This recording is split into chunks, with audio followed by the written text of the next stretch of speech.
Fue definido como un provocador y un antiartiguista.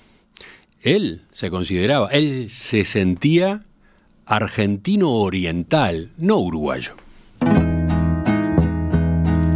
El historiador Guillermo Vázquez Franco falleció el 3 de marzo pasado a los 100 años de edad.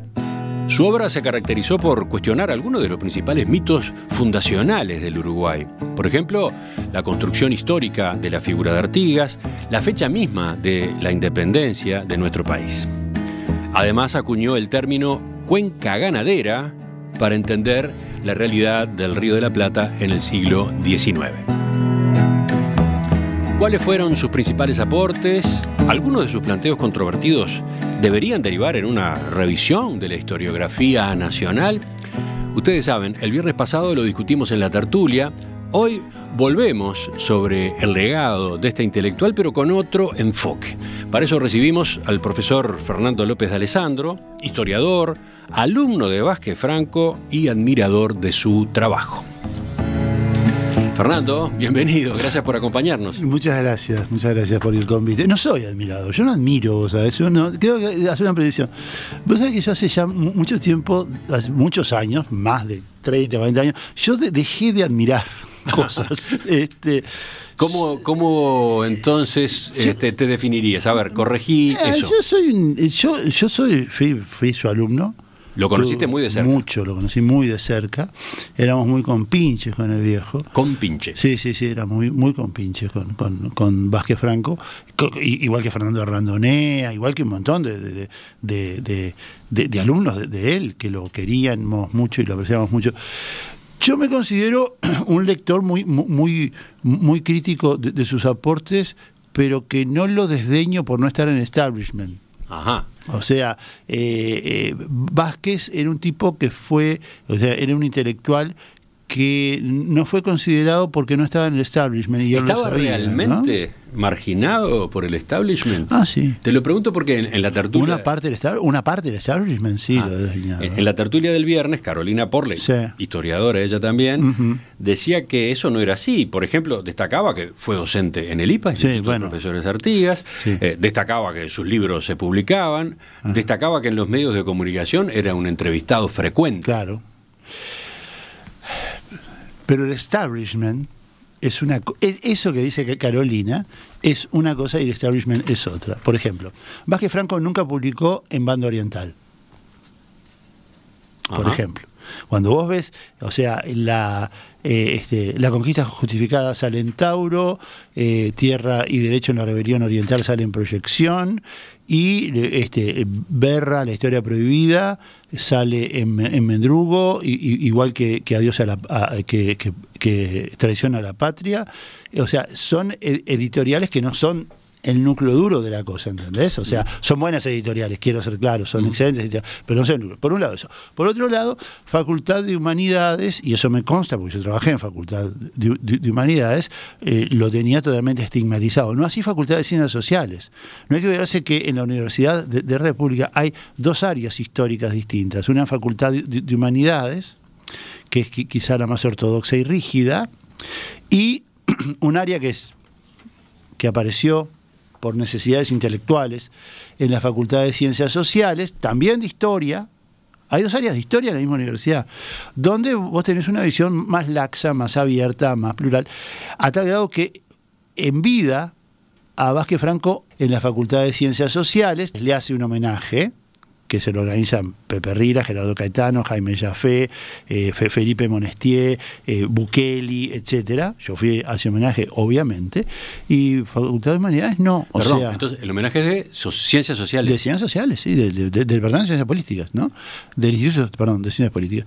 Y ese homenaje existió, se hizo en Facultad de Ciencias Sociales. Facultad de Humanidades no. O sea, hay un sector del establishment y a nivel de la enseñanza de formación docente, es cierto que Vázquez dio Historia Americana siempre en el IPA, siempre hubo reticencias, ¿no? Yo me acuerdo cuando lo llevé, yo trabajé muchos años en Salto, en el CERP de Salto y en la UDELAR, y viví en Salto 8 años. Cuando lo llevé a Vázquez a Salto, un gran historiador y docente de este país, al que yo le tengo gran respeto y que en ese momento estaba a cargo del tema de formación docente, cuestionó que lo hubiéramos llevado a Salto. Y yo le dije, mire, eso lo tienen que discernir los estudiantes, no nosotros, ya son estudiantes de 20 años o más.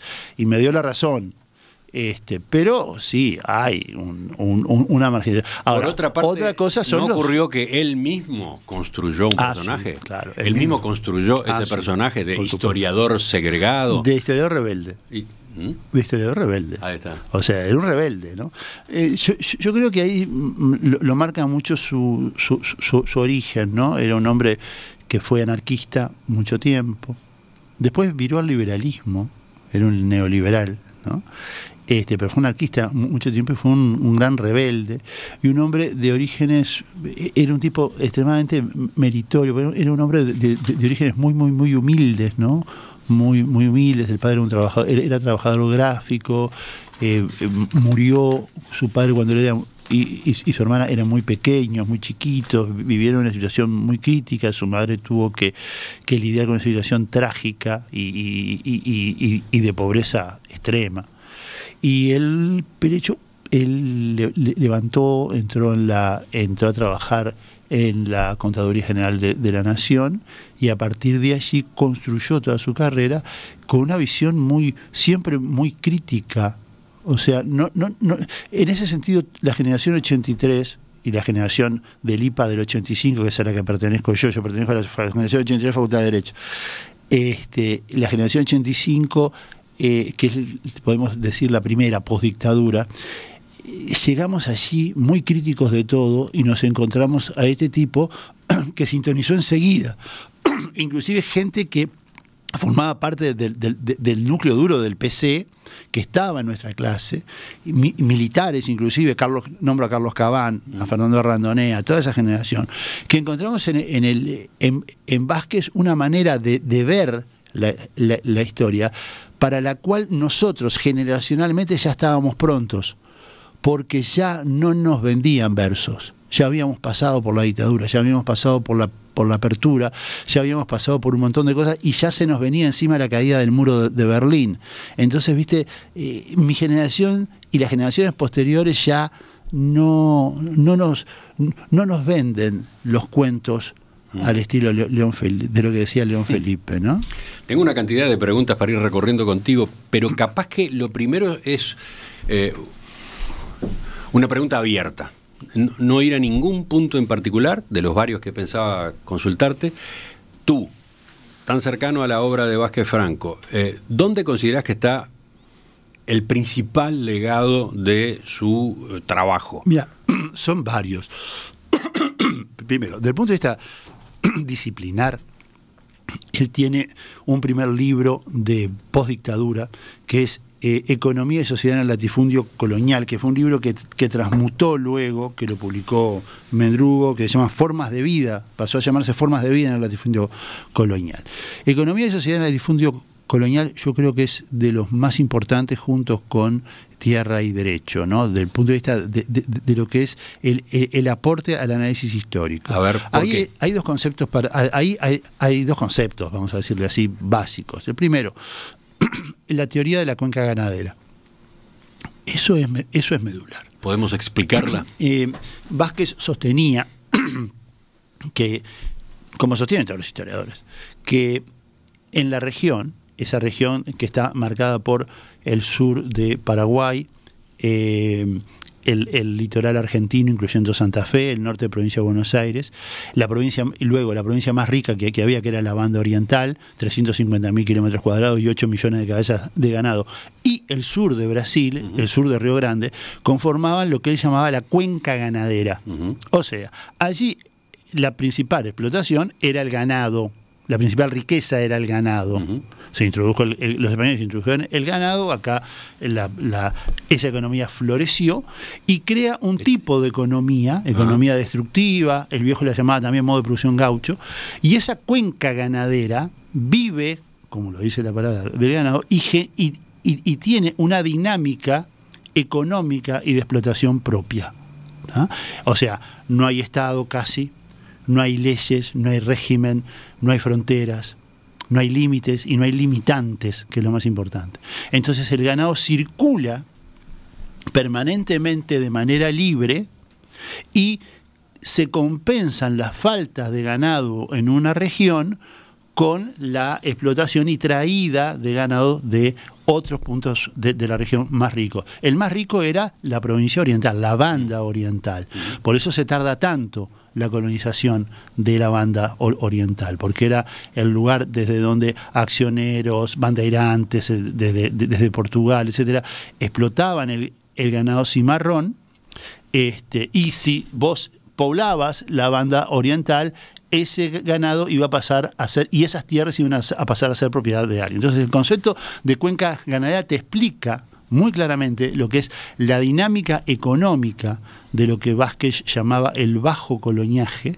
Vázquez divide la colonia en dos grandes periodos, el bajo coloniaje y el alto coloniaje. El bajo coloniaje vendría a ser todo el siglo XVIII y el principio del siglo XIX. Entonces te explica toda la dinámica económica de la economía, valga la redundancia, de toda la región fundada en la explotación ganadera con sus diferencias de corte regional. Uh-huh. Lo introdujo Vázquez Franco. Sí, ese concepto es de Vázquez. En lo particular, cuando yo estuve trabajando las causas económicas de la Revolución de 1825 en los archivos de Corrientes de Entre Ríos, Santa Fe y Buenos Aires, lo confirmé. La causa económica era una gran crisis ganadera que se daba en el litoral argentino y en la provincia ciplatina en ese momento. Los brasileños habían saqueado la riqueza ganadera de la banda oriental y del litoral, además las guerras, etcétera. Entonces, claro, la dinámica de la cuenca se bloquea por el saqueo ganadero que hacen los fasanderos y los araderistas riograndenses, que llevan los araderos de 20 en 1820 a 130 en 1825 y se roban 4 millones de cabezas de ganado. Eso está más que detectado. Entonces, esa dinámica de la cuenca se quiebra allí, y por eso estancieros, araderistas y comerciantes financian la Cruzada de la Valleja. Esa es la gran razón del famoso listado de Trapani. ¿Por qué financian estancieros, araderistas, etcétera? Porque no tenían ganado los tipos, y van a buscar la compensación, o sea, buscar el rescate del ganado, cosa que yo demuestro porque los precios del ganado en Entre Ríos llegan a 17 pesos la cabeza de ganado en Entre Ríos en 1825, cuando siempre valía 0,12, y en 1826, 1827 ya está en el precio inicial de 0,12 por la traída de ganado brutal que hace La Valleja, Alvear, etcétera. Además está todo bien documentado. O sea, hay una dinámica de la cuenca ganadera que te explica cómo funciona la economía. Y luego el rol del gaucho. Bueno, seguimos entonces. Yo te preguntaba por aportes, no empezaste ni por Artigas ni por la fecha de la independencia. A ver, ahora agregás el gaucho. Claro, el gaucho. El gaucho para Vázquez, en los dos libros, ¿no? En Economía y Sociedad, en el latifundio colonial y en la cultura, su reciclaje, se ve como un agente económico. O sea, acá la historiografía clásica y todos los que crearon el relato histórico te plantean la visión romántica del gaucho, pero inclusive los marxistas, ¿no? O sea, el gaucho como un luchador jacobino, como un sans-culotte, ¿viste? Es un delirio eso, ¿no? O sea, el gaucho era un agente económico. Existía porque había una infraestructura, había una economía que lo hacía viable y necesario. Y eso Vázquez, en Economía y Sociedad, en el latifundio colonial, lo analiza puntillosamente. O sea, ¿te acordás aquello que en los consejos del Martín Fierro a sus hijos, que le decía, tengan cuidado que el gaucho más advertido puede quedarse de a pie? Sí. Claro, vos no tenés gauchos peatonales, vos tenés gauchos a caballo. ¿Por qué? Porque la simbiosis gaucho-caballo no es el romanticismo medieval de las tenidas medievales, no, es un problema económico. El gaucho es un agente económico que posee los instrumentos para la producción. El facón, dice Vázquez, ¿no? El facón, el lazo y el caballo, que es central. Entonces al tipo lo contratan para las faenas rurales. Mirá, cuando poco antes del estallido de la Revolución de 1811, le preguntan a Perico el bailarín. ¿Quién es Perico el bailarín? Feliciano Viera, ajá, que fue uno de los caudillos del levantamiento de Ascencio, ¿no? Le preguntaban, ¿a qué se dedica? Le pregunta el comisario. Era vago y mal entretenido. Entonces Perico Albalaín le responde al comisario: cuando no tengo camisa me conchavo y cuando la tengo me paseo. ¿Ah? Esa es la cultura del tipo. Pero además, fíjate que el tipo se conchaba, ¿por qué? Porque tiene todo el utilaje que genera aquella riqueza rústica basada en el cuero, fundamentalmente el cuero, y a partir de 1746-47 el tasajo cuando se instalan los saladeros. Entonces, eso también es importante. O sea, el gaucho es un agente económico, no es un ser romántico que huye a las cuchillas porque es un anarquista. No. Es un agente económico, funciona dentro de un sistema económico de la cuenca ganadera. Por eso vos tenés gaullos en el sur de Brasil y tenés gauchos o gauderios en todo el litoral argentino, en provincia de Buenos Aires y ni te digo en la provincia oriental. Guillermo Vázquez Franco, sus aportes a la historiografía nacional, ese es el tema en esta entrevista hoy en Perspectiva. Estamos con el profesor Fernando López de Alessandro. Ya continuamos. El historiador Guillermo Vázquez Franco falleció a comienzos de este mes a los 100 años de edad. En su obra interpeló mitos fundacionales del Uruguay. Entonces, ¿es necesario revisar la historiografía nacional y en particular el artiguismo? Por ahí vamos en esta entrevista hoy en Perspectiva. Estamos con el profesor Fernando López de Alessandro, historiador, alumno de Vázquez Franco, alguien muy cercano a él, un lector profundo y crítico de la obra, sí, ¿no? Sí. Una cosa así. Sí. Siempre lo criticaba y el viejo aceptaba muchas cosas. Tengo unos cuantos mensajes de los oyentes que agradecen esta entrevista como complemento a lo que ya discutimos hace una semana. Por ejemplo, está este de Mariana que señala: los disruptivos, quienes miran las cosas desde un punto de vista diferente a la mayoría, son necesarios, porque las verdades aceptadas masivamente muchas veces incluyen idealizaciones y falsedades. Absolutamente. Son importantes no porque sean dueños de la verdad, sino porque pueden abrir paso a otra mirada, a ver las cosas por el camino del medio. Y dice, sí, por el camino. Ahora sigo porque se movió el mensaje. ¿Qué decís de un enfoque como este? Pepe Rila José Rila escribió La actualidad del pasado, los mitos en la historia uruguaya, los mitos en la política uruguaya, el análisis del uso de la historia en la política. Y yo creo que ese es uno de los graves problemas que tenemos. O sea, no es que haya que estar revisando la historia. El tema es que siempre hay que estar revisando la historia. O sea, porque eso es una disciplina de conocimiento. ¿Cómo vas a poner punto final en el análisis de procesos históricos? No se pone jamás un punto final. Es casi nunca. Elemental. Claro, o sea, yo qué sé, los tipos que investigamos en historia y que escribimos, etcétera, sabemos que todo tiene siempre un punto más. ¿Por qué? Porque no hay un pasado, hay múltiples pasados. No hay una escuela que te dé la verdad. Ese fue uno de los graves errores, tanto de la historiografía latinoamericana como alguna historiografía mundial y la historiografía uruguaya, de dividirse en escuelas, ¿entendés? Eso es absurdo a esta altura ya. ¿Por qué? Porque en el fondo, al final todos terminamos siendo eclécticos. Mirá, Julio Rodríguez, que era un historiador comunista, un tipo que abrevaba del marxismo-leninismo, obviamente que Vázquez Franco chocaba con sus concepciones. Una vez me dijo una cosa muy interesante, ¿viste? Hablando de las investigaciones que estábamos haciendo él y yo, y me decía: ¿vos te das cuenta, Fernando, que cuando te metés, vas al archivo, cuando terminás de hacer el trabajo, te das cuenta que solo arañaste el tema? Esa frase de Julio se me quedó grabada, ¿no? O sea, claro, siempre arañás los temas, porque nunca vas a ir a profundidad. Entonces, no hay temas cerrados, no hay temas saldados, todo lo contrario. Y sobre todo cuando un Estado como el uruguayo tuvo necesidades culturales, intelectuales, estatales, de, en una época determinada, a finales del siglo XIX, tener que crear un relato y un mito para justificar la existencia. Vamos ahí, entonces, vamos ahí. Ahí está la cosa. Ya ha sido mencionado insistentemente en estos días, entre las posturas más enfáticas del profesor Vázquez Franco, respaldadas por sus estudios, estaba el cuestionamiento a la condición de héroe de Artigas y a la fecha de la independencia de Uruguay, por otro lado. Te propongo que vayamos por partes. Y para empezar, ponemos al aire declaraciones de Vázquez Franco justamente sobre Artigas. Artigas es un dirigente, sí, eso fue naturalmente un caudillo. Y usted ve toda su trayectoria, la literatura nunca lo muestra como no tiene Artigas no se equivoca nunca. Artigas siempre tiene razón. Todos los demás no tienen razón, él sí.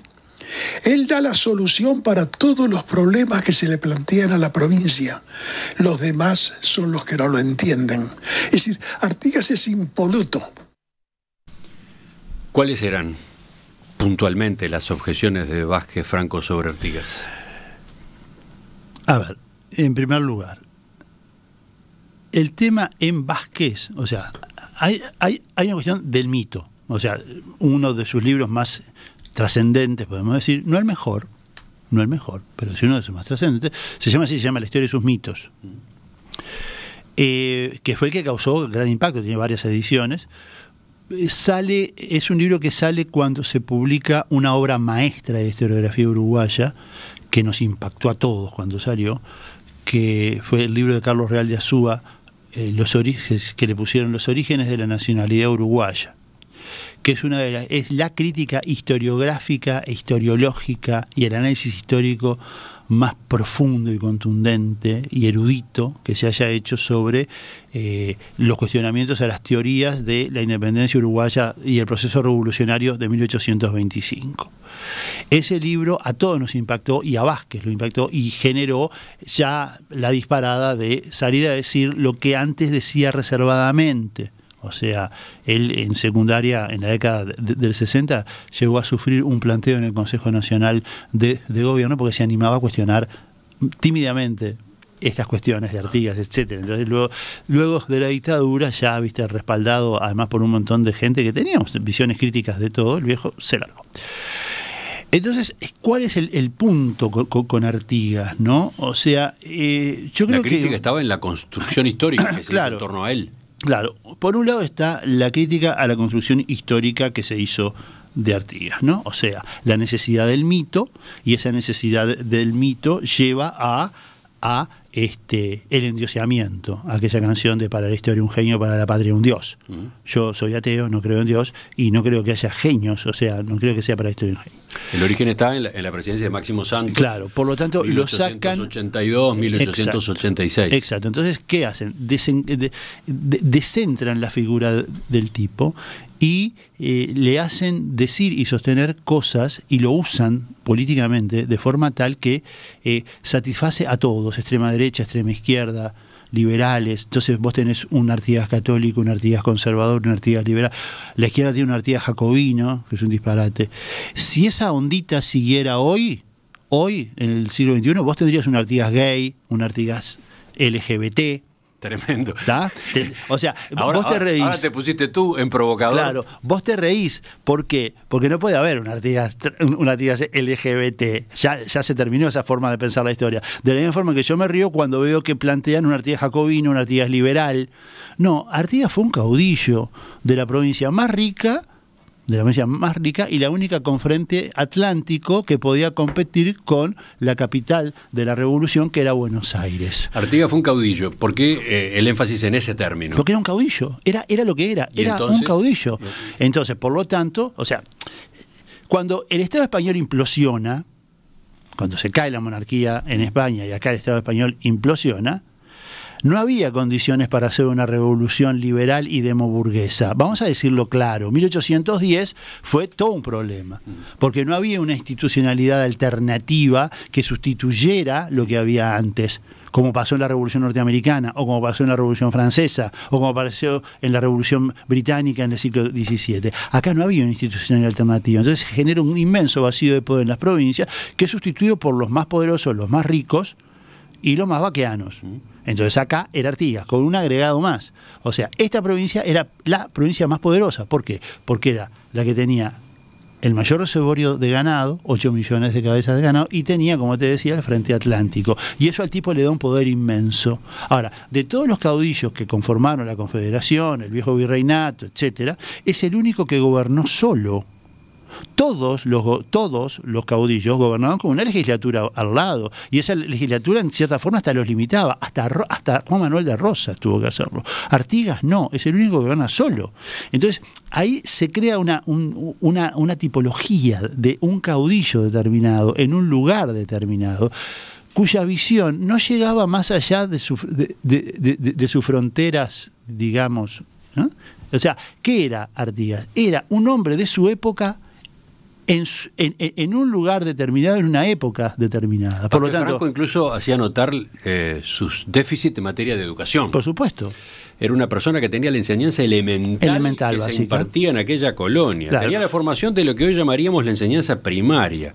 Claro. Entre los 8 y los 14 años es toda la instrucción que recibe Artigas, una instrucción escolástica. Y además, todos sabemos que fue a la escuela de padres franciscanos, pero no hay ninguna investigación que se haya preocupado en ver qué programas estudió, ni con quién estudió.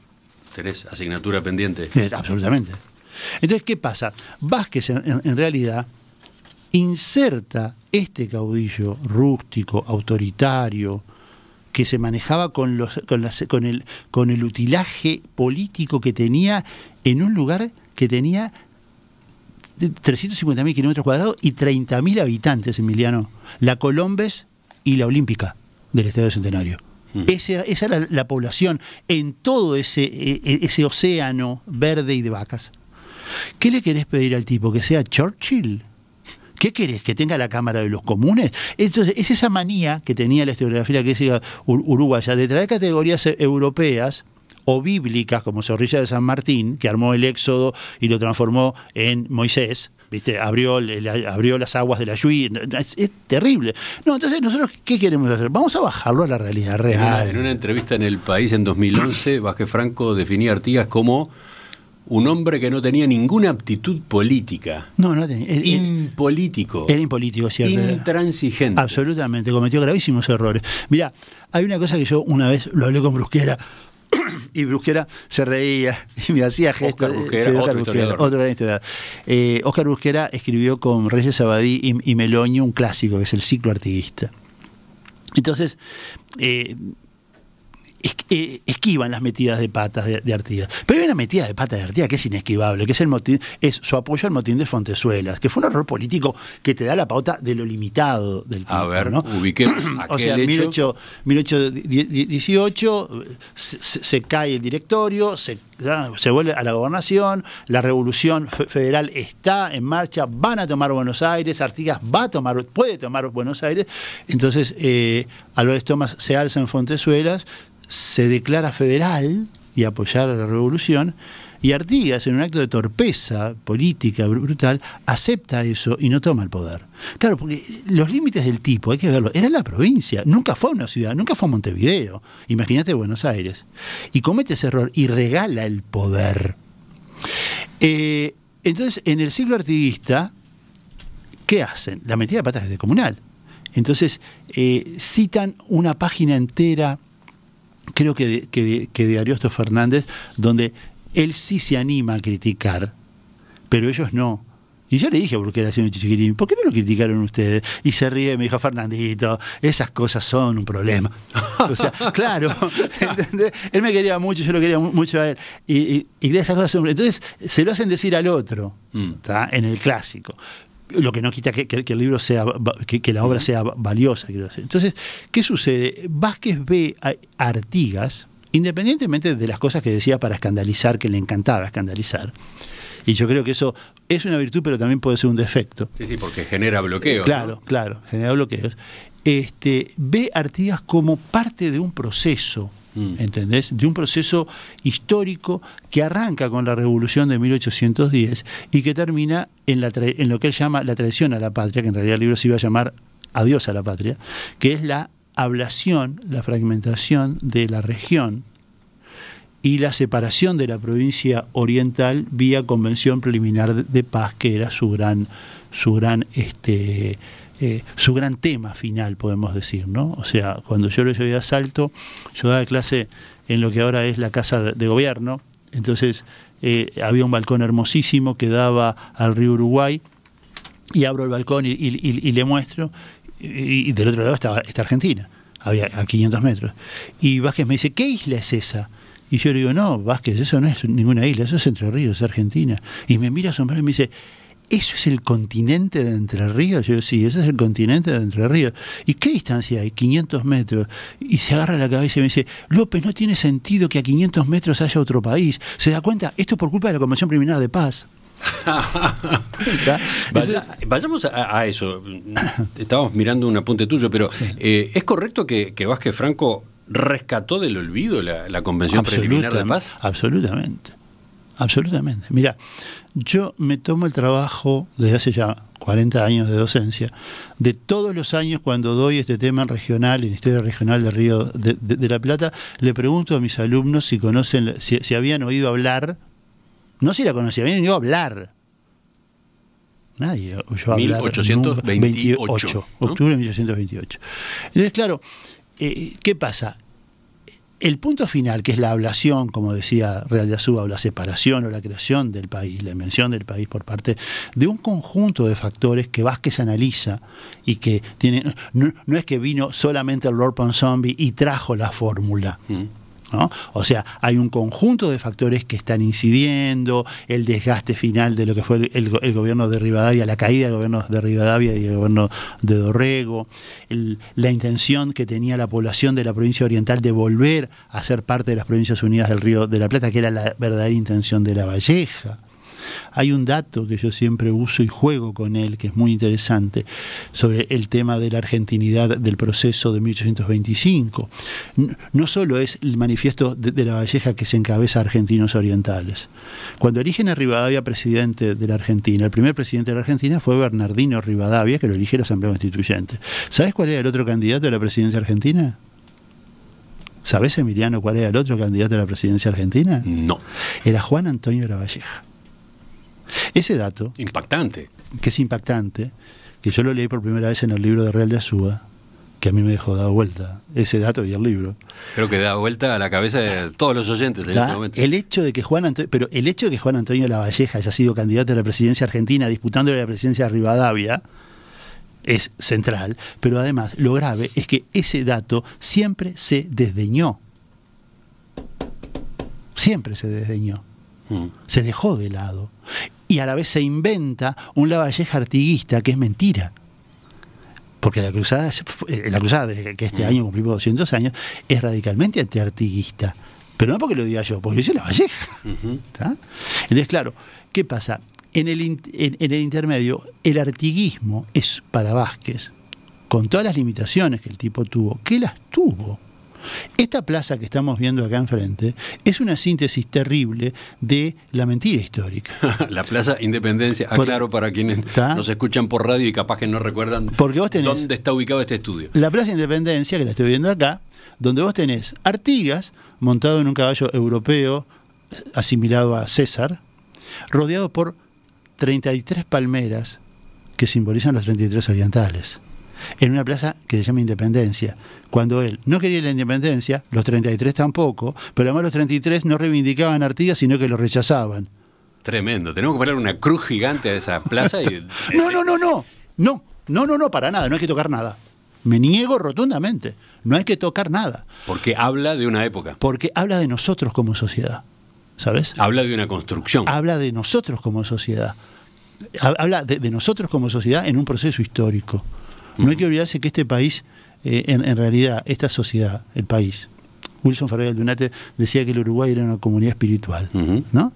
Tenemos que asumir que nos construimos a nosotros mismos como identidad y que ya no necesitamos héroes, sino que nosotros como sociedad nos construimos a nosotros mismos en nuestros propios rasgos identitarios, porque, como decía Artigas, nada tenemos que esperar sino de nosotros mismos. Es un buen momento para hacer una segunda pausa. Ya volvemos con el profesor Fernando López de Alessandro, repasando la obra de Vázquez Franco. ¿Tiene ahí, Fernando, un texto que quiere leer? Por ahí quizás entonces empezamos enseguida la tercera parte del reportaje. Sí. Entrevistas como esta se enseñan más en una hora que 4 años de historia en el liceo, dice Ricardo. cómo envidio a los afortunados alumnos que tuvieron a esta calidad de docentes. ¿Quién se va a distraer con un celular en una clase como esta? Escuchá lo que estás provocando, Fernando. Estamos con Fernando López de Alessandro. Estamos revisitando la obra del historiador Guillermo Vázquez Franco. Ahora sí te escucho con esa lectura. El tema de Artigas, que como decíamos le gustaba y cuestionaba, y con gran parte de razón, yo creo que para que quede claro en los lectores, en la audiencia, en los futuros docentes, en los estudiantes de historia o en los aficionados a la historia, está muy bien detallado, creo yo, en la página 269 de Tradición a la Patria, que fue su último libro sobre la Convención Preliminar de Paz.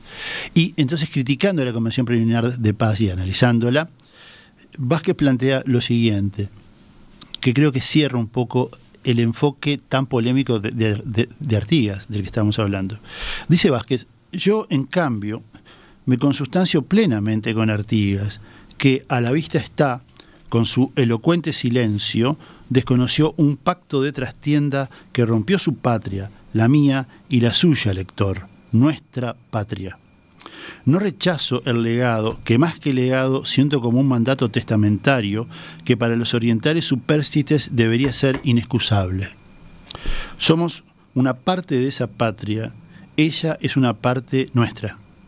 La bandera de la vecina Entre Ríos, refugio y asilo que supo ser en la redota, es la misma enseña de Artigas que flameó en Purificación. Hoy en día, entrerrianos y orientales, hasta los uruguayos, en comunión enarbolamos el mismo pabellón que da sombra sin distinción a las dos provincias. A ver, ahí se pone del lado de Artigas. No, o sea, a ver, Emiliano, no veamos la historia como una hinchada de fútbol. No podemos ver la historia como si fuéramos hinchas. No, yo creo que no. O sea, yo creo que lo que hace Vázquez acá es plantear, primero, su punto de vista intelectual, con total honestidad, al decir, bueno, el tipo quería, o sea, Artigas quería una confederación, una patria unida. Por eso lo se llama Tradición a la Patria, ¿no? Una patria unida, unificada. Las provincias unidas del Río de la Plata. Reivindicamos eso, pero no podemos reivindicar a rajatabla para la historia un genio, para la patria un dios, porque el tipo cometió errores, errores propios de las limitaciones de del periodo histórico que le tocó vivir, y propios de los límites personales del tipo, que era, te repito, un caudillo, no era Churchill. Por lo tanto, ¿qué está planteando Vázquez acá? O sea, el tema no es somos antiartiguistas o proartiguistas, sino que tenemos que hacer análisis críticos y recuperar aquello que sintoniza con nuestros valores. Vázquez era un latinoamericanista, Vázquez era antiimperialista, Vázquez criticaba todo ese proceso que terminó con la ablación de la provincia oriental. Hoy ya nadie discute la identidad uruguaya, pero esa identidad uruguaya, que es lo que planteo yo, no lo plantea Vázquez, la construyó el colectivo social llamado pueblo uruguayo, sociedad uruguayo, llámalo como quieras, creando sus propios mitos, sus propias tradiciones, su propia cultura, y en un momento histórico hubo que vindicar a Artigas, porque el momento histórico daba para eso.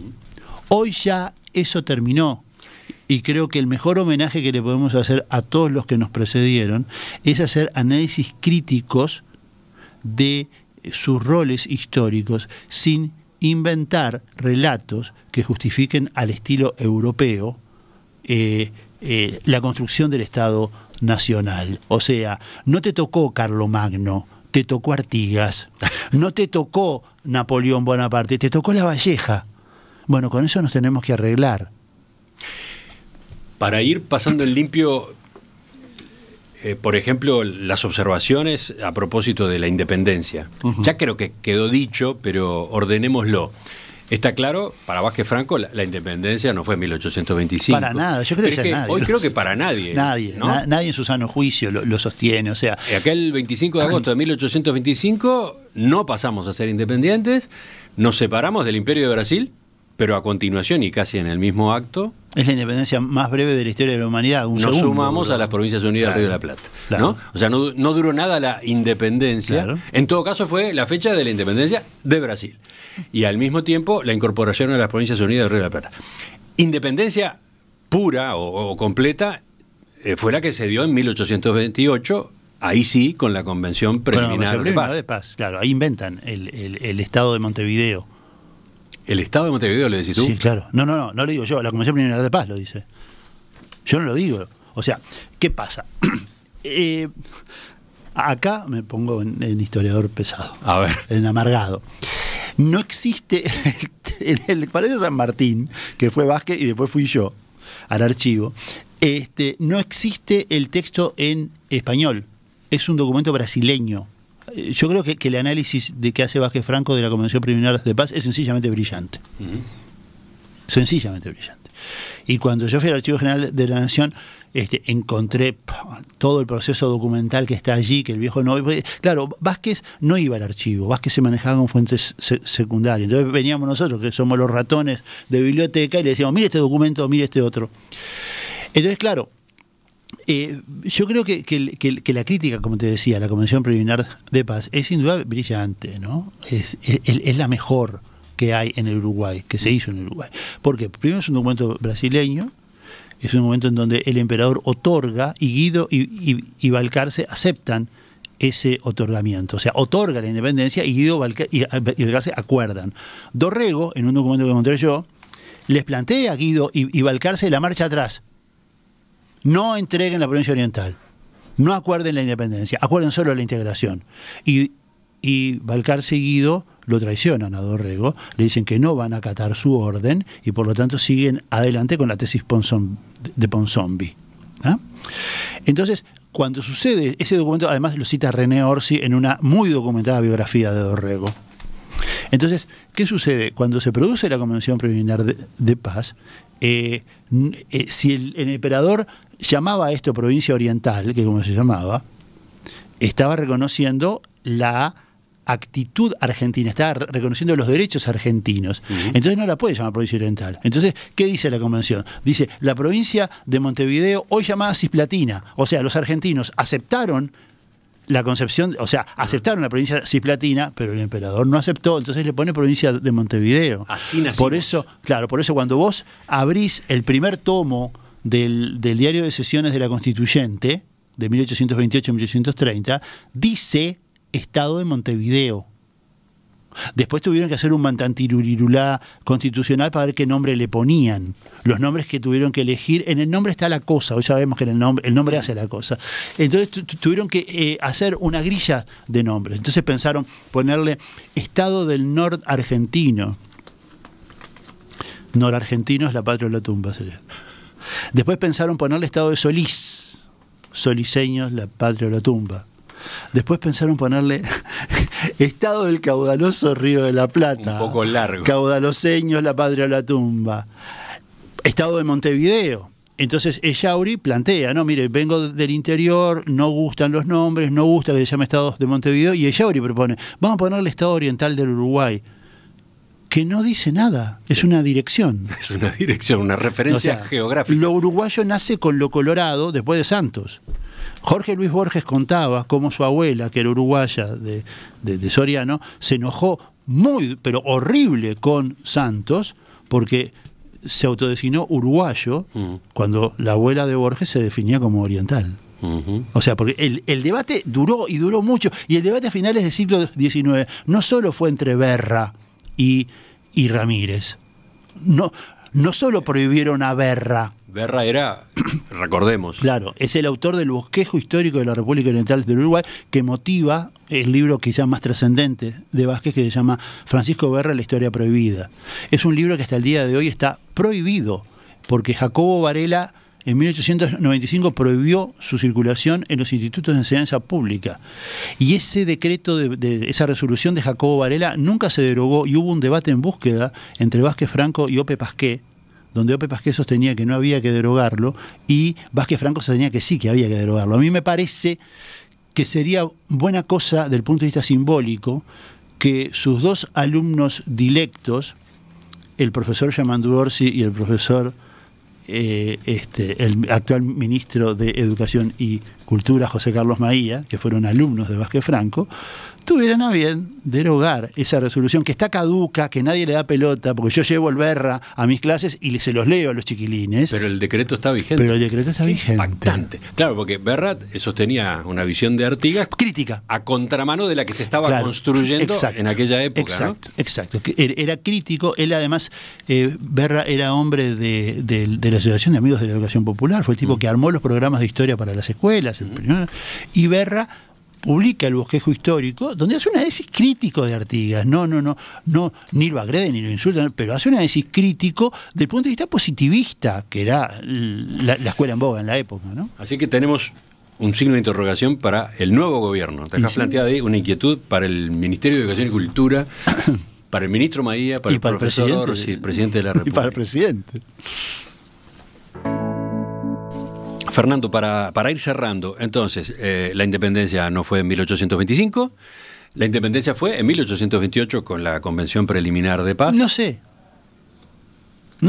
Bueno, para Vázquez Franco fue la independencia para mí fue una traición. Para mí fue una traición. Mirá, porque fue separarse de las provincias unidas del Río de la Plata. Cuando se discutió el tema en el Parlamento en 1923, se manejó hasta octubre de 1835 como independencia, porque era supuestamente cuando ahí terminaba el injerencismo brasileño y argentino. Hay una variedad de opciones. Es un proceso, son procesos históricos. Pero ¿y qué hacemos con el feriado del 25 de agosto? No, los feriados en este país no se tocan, querido. Escuchame, no se le puede cambiar el nombre, por lo menos. Sí. Declaratoria de la independencia del Imperio de Brasil. Sí, por ejemplo, tenés el país más ateo de toda América Latina, pero las semanas de turismo es la semana de turismo. Nadie toca los feriados acá, no conviene, no es bueno, no da voto. Por lo tanto, lo tenés que dejar. ¿Sabes por qué? Porque, me explico. El 25 de agosto, decía Real de Azúa, y también lo decía Vázquez Franco, es una fecha blanca. El 18 de julio es una fecha colorada. Y el 25 de agosto lo instala Bernardo Prudencio Berro, cuando la invasión brasileña de 1865, y lo instala Berro como un acto de soberanía y un acto de afirmación cultural, porque se entiende, y así lo dice Berro en el decreto, que fue el primer acto de autonomía del pueblo oriental. Entonces es en rechazo a la invasión brasileña que se hace eso. Por eso el general Flores prendió fuego al rancho de la Independencia en Florida. Por eso donde estaba el rancho de la Independencia hay un baldío, porque el general Flores lo prendió fuego. Y vamos abriendo cajas y más cajas. Claro. Pero, por último, creo que de algún modo la explicación ya está, pero Vázquez Franco se definía como argentino oriental. Claro. Él no era uruguayo. No era uruguayo, como se definía Lavalleja, o sea, argentinos orientales. En el manifiesto de desembarco encabeza diciendo argentinos orientales. O sea, después, para Vázquez Franco, Uruguay no debía ser independiente, así como es. No, por supuesto que no. Porque forma parte de un todo. Y él tenía ese sentimiento, argentino oriental. Claro. El manifiesto que te decía de desembarcos de Lavalleja está encabezado con el título Argentinos Orientales. Y después la deshonestidad intelectual de Pablo Blanco Acevedo, uno de los grandes embusteros de este país, sin duda, le puso un guión en el medio. Pablo Blanco Acevedo mutiló documentos, entonces le puso un guión en el medio. Entonces queda argentinos, guión, orientales. Arco Ferrán es más elegante, le pone una coma.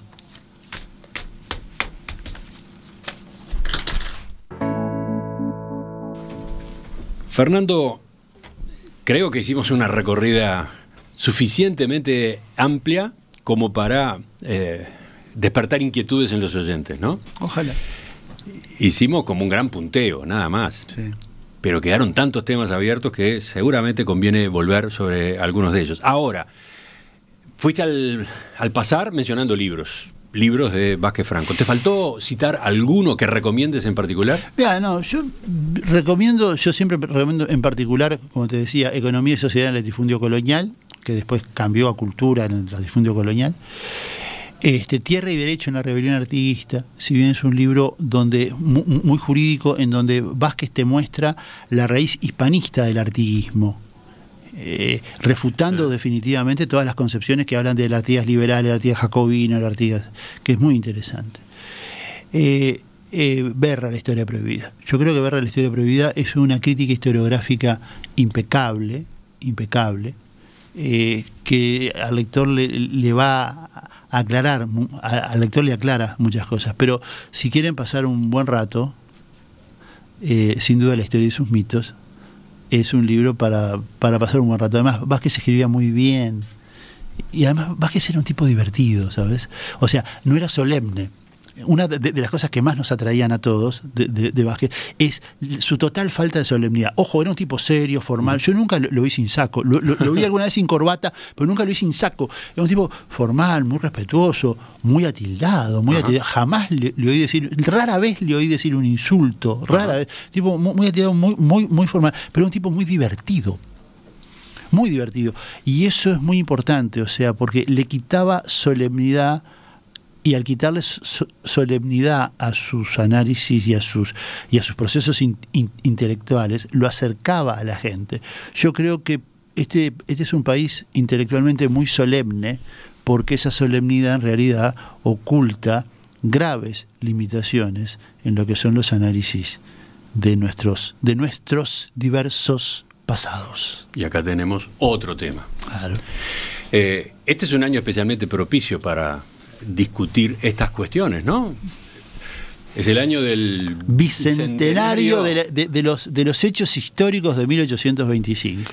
Como dijo el profesor Orsi en su discurso en la Asamblea General, en la Plaza de Independencia, en el segundo discurso del 1 de marzo, comienza un periodo de 5 años, ¿no?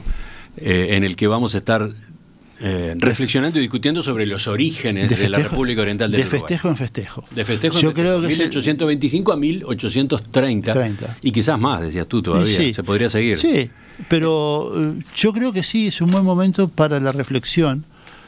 Muchos historiadores ya hemos oteado el panorama y creo que hay cosas que hay que empezar a plantear, a decir, a debatir.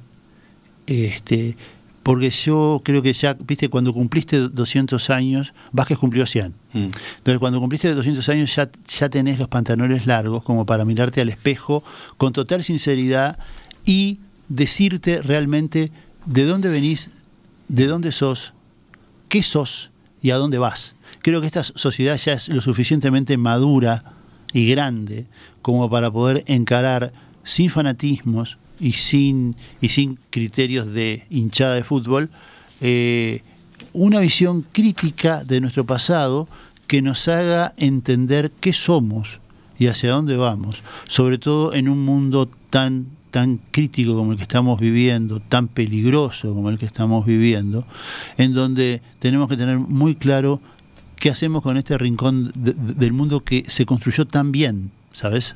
Se construyó tan bien, porque ¿qué pasa? Hay una cuestión básica en todo esto. No tenemos un pasado muy glorioso, ¿sabes?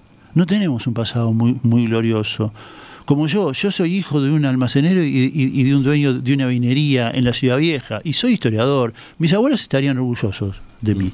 Bueno, nosotros no tuvimos un origen glorioso, como le pasa a tantas personas, pero llegamos a un lugar en donde nos sentimos bien, y el Uruguay es así, no tiene un origen glorioso, pero tiene hoy la democracia más estable de toda América, el nivel educativo mejor de toda América Latina, es envidiado y admirado en el mundo. Entonces, bueno, salimos de una situación, de un origen terriblemente problemático y terriblemente contradictorio y terriblemente violento, y desde allí nos construimos a nosotros mismos, y nos construimos a nosotros mismos dándonos una identidad que hoy es envidiada a nivel global. No podemos seguir mintiéndonos a nosotros mismos, creando un pasado idealizado, cuando nos tenemos que sentir orgullosos que salimos de un pasado terriblemente problemático y llegamos a ser esto que somos y que nos enorgullece tanto. Dejamos esta entrevista como disparador de una serie, ¿no? Porque efectivamente tenemos este año en particular y los próximos 5 para este tipo de debates. Fernando, gracias. No, gracias a ustedes por el espacio.